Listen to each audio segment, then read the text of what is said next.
Assalamualaikum everyone, welcome back to this channel. This is Mia Levaid and you are on the channel of Medicare. So as you know that we have started the lectures of pharmacognosy, and in the previous lecture we have discussed what are the principles of antimicrobial therapy and what are the classification of it. So we have classified into various depend upon the various things on their structures, on their mechanism of action. They were classified on the basis of their spectrum activity, on the basis of their therapeutic uses, and many more. Then we are going to now in this topic we are going to discuss about the resistance, antimicrobial resistance, and how it is created out. So it is a critical concern that undermines the effectiveness of antimicrobial. Resistance एक ऐसा critical concern है जिसकी वजह से हमारी anti microbial की effectiveness undermine हो जाती है या डिक्रीज़ हो जाती है.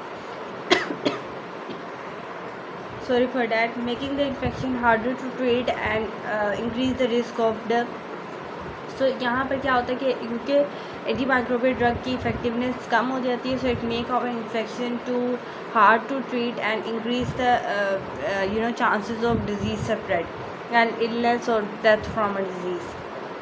Definition of it is that unresponsiveness of a microbe to the antimicrobial agent even at the high levels that is tolerated by the host. कि एक माइक्रोब से एक एंटीबायोटिक एजेंट से माइक्रोब का अनरिस्पॉन्सिवनेस हो जाना, कोई रिस्पॉन्स ना देना, और यहाँ तक कि हम उसको हाई लेवल में भी देते हैं फिर भी वो उसको टॉलरेट कर जाए, इसको हम कहते हैं एंटी माइक्रोबियल रेजिस्टेंस. हमेशा रेजिस्टेंस माइक्रोब काज करता है, माइक्रोब के ऊपर रेजिस्टेंस आती है कि वो उस पर कोई इफेक्ट नहीं आता एंटी माइक्रोबियल एजेंट का. So anti microbial resistance occurs when the microorganisms like bacteria, virus, fungi and parasites has the ability to withstand the drug designed to kill them or inhibit their growth.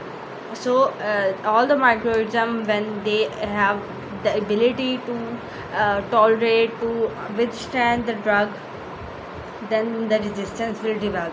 Example like gram-negative bacteria have resistance against penicillin G or vancomycin. Similarly, Staphylococcus aureus has resistance against methicillin. So these are the example that gram-negative bacteria, most the gram-negative have the resistance against penicillin G or vancomycin. And the Staphylococcus aureus, which is a bacteria, has resistance against methicillin. Types of microbial resistance. First type is natural or intrinsic resistance. So this is the inherited or the genetic one. Natural resistance refer to the inherited ability of certain microbe to resist the effects of specific antimicrobial agent without the prior exposure. कि आपका पेरियर यानी पहला exposure ना हो, या initial exposure हो, और inherited ability हो माइक्रोब की रेजिस्ट करने की.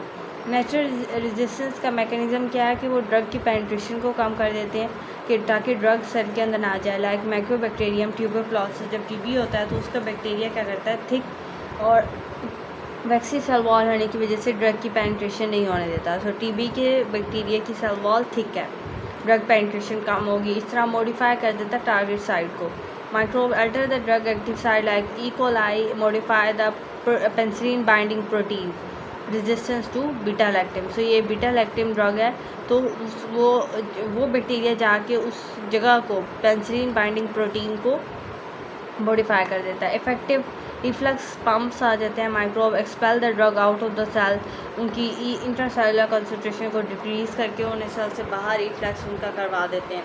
एग्जांपल इसकी आ जाती है सुडोमोनास, जो है वो फ्लक्स पम्प्स यूज़ करते हैं to remove the antibiotics tetracycline और फ्लोरोक्विनोन्स को इसी तरह वो बाहर निकाल देते हैं. ड्रग इनएक्टिव की बात करें तो माइक्रोब्स कुछ ऐसे एंजाइम प्रोड्यूस करते हैं जो केमिकली ड्रग को इनएक्टिवेट कर देते हैं. लाइक बेसिलाइस जो है वो क्या प्रोड्यूस करते हैं, बीटा लैक्टिमेज एंजाइम्स प्रोड्यूस करते हैं जो कि पेनिसिलिन को इनएक्टिवेट, जो बेसिलस बैक्टीरिया है जो इस एंजाइम को प्रोड्यूस करता है और पेनिसिलिन के खिलाफ इनएक्टिवेट हो जाता है. दूसरी टाइप आ जाती है रेजिस्टेंस की, acquired resistance, which occur when the previously susceptible microorganism develop the resistance to the micro after the exposure. Exposure होने के बाद जो है वो उसको प्रीवियसली सस्टेप्टेबल के बाद रेजिस्टेंस करे, यानी फर्स्ट बैक्टीरिया उसके सेंसिटिव हो और फिर उसके बाद रेजिस्टेंस डेवलप कर दे. ये जेनेटिक म्यूटेशन की वजह से होती है एक्वायर्ड रेजिस्टेंस. आगे कॉजेज़ आ जाती है एक्वायर्ड रेजिस्टेंस की. इनअप्रोप्रिएट यूज़ करना, ओवर यूज़ कर देना, अंडर यूज़ कर देना या मिस यूज़ कर देना, ये कॉजेज़ हैं एक्वायर्ड रेजिस्टेंस की। Accelerate development of resistance, horizontal gene factor transfer like exchange of genetic material between the organisms facilitate the spread of resistance genes. So genes का स्प्रेडनेस भी नहीं करना चाहिए, एक्सचेंज नहीं करना चाहिए। मैकेनिज़्म क्या है इसका? जेनेटिक म्यूटेशन हो जाती है डीएनए में और टारगेट पाथवेज के अंदर। स्पॉन्टेनियसली ये माइक्रोब के अंदर होती है कि वो अपने डीएनए को अल्टर कर देता है, जेनेटिक म्यूटेट कर देता है। इंसर्शन, डिलीशन, सब्स्टिट्यूशन का प्रोसेस फॉलो करके वो एक या एक से मोर न्यूक्लियोटाइड की इंसर्शन, डिलीशन या सब्स्टिट्यूशन करता है। इंसर्शन क्या है? ऐड कर देता है न्यूक्लियोटाइड को इनटू द डीएनए सीक्वेंस। तो डीएनए सीक्वेंस के अंदर एक और न्यूक्लियोटाइड ऐड करेगा तो जेनेटिक म्यूटेशन हो जाएगी। डिलीशन करेगा यानी किसी न्यूक्लियोटाइड को रिमूव कर देगा तो म्यूटेशन हो जाएगी। और रिप्लेस भी कर सकता है, ऐड, रिमूव और रिप्लेस। सिंगल स्टेप म्यूटेशन भी हो सकती है, यानी एक ही स्टेप में हो जाए। एंट्रोकोकाई जो है वो डेवलप करता है resistance to streptomycin through mutation in the ribosomal binding site. तो ये राइबोसोम के बाइंडिंग साइट को म्यूटेट करता है। E coli penicillin binding site को भी करता है म्यूटेट और राइबोसोमल बाइंडिंग साइट को भी म्यूटेट करता है। Staphylococcus develop the resistance to rifampin. Multiple step mutation भी है जिसमें multiple genetic changes. Single step में एक न्यूक्लियोटाइड चेंज होगा, इसमें मल्टीपल चेंज होंगे। हाई लेवल एग्जांपल्स इसकी ये आ जाए। Staphylococcus aureus acquired resistance through several mutation से वो इफेक्ट करता है राइबोसोम को। Genetic transfer through the mechanism of conjugation, transformation and transduction. E coli acquired the genes from leading to मेथाइसिलिन resistance. So this was all about our today's lecture, जिसमें हम लोगों ने क्या देखा कि रेजिस्टेंस के बारे में हमने पढ़ा कि रेजिस्टेंस क्या है? एक माइक्रोब का अनरिस्पॉन्सिवनेस हो जाना। ठीक है, रेजिस्टेंस क्या है कि एंटीबायोटिक की इफेक्टिवनेस कम हो जाना, माइक्रोब का अनरिस्पॉन्सिवनेस हो जाना और इन माइक्रोइज्म का विथस्टैंड कर लेना या टॉलरेट कर देना उस ड्रग को। एग्जाम्पल ग्राम नेगेटिव किसके अगेंस्ट है? पेंसिलिन जी और वैंकोमाइसिन के, और स्टेफाइलोकोकस है मिथाइलिन को।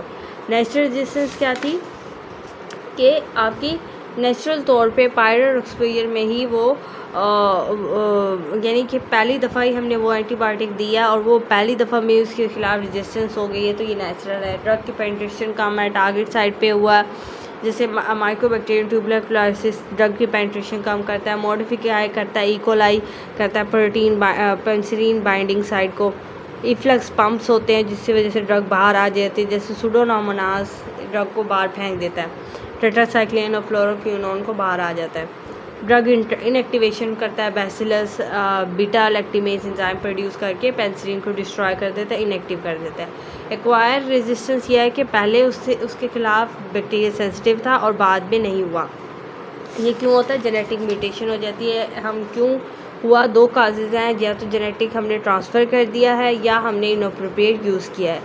If we do the genetic mutation then we have follow the 3 step: insertion, deletion, substitution.